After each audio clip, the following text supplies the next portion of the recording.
ಒಂದೂರಲ್ಲಿ ಒಬ್ಬ ರಾಜ ಇದ್ದ. ಆ ರಾಜ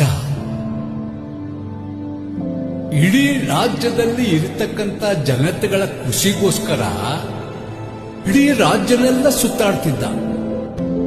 ಆವಾಗ ರಾಜ್ಯದ ಜನಗಳ ಕಷ್ಟಗಳನ್ನು ನೋಡಿ ಎಲ್ರಿಗೂ ಆ ಕಷ್ಟಗಳನ್ನ ಪರಿಹಾರ ಮಾಡ್ಕೊಂಡ್ ಬರ್ತಿದ್ದ. ಅವನಷ್ಟೆಲ್ಲ ಮಾಡ್ತಾ ಇದ್ರು ಅದು ಅವರೇ ಅಂತ ಯಾರಿಗೂ ಗೊತ್ತಾಯ್ತಿರ್ಲಿಲ್ಲ. ಸದಾ ನಗುಮುಖದಲ್ಲೇ ಎಲ್ಲರೂ ಮಾತಾಡ್ತಿದ್ದ, ಪ್ರೀತಿ ಮಾಡ್ತಿದ್ದ. ಜನಗಳಿಗೆ ಆ ರಾಜನ್ ಕಂಡ್ರೆ ತುಂಬಾ ಅಭಿಮಾನ. ಬದುಕಿದ್ರೆ ಆ ರಾಜ್ಕುಮಾರನ್ ತರ ಬದುಕಬೇಕು.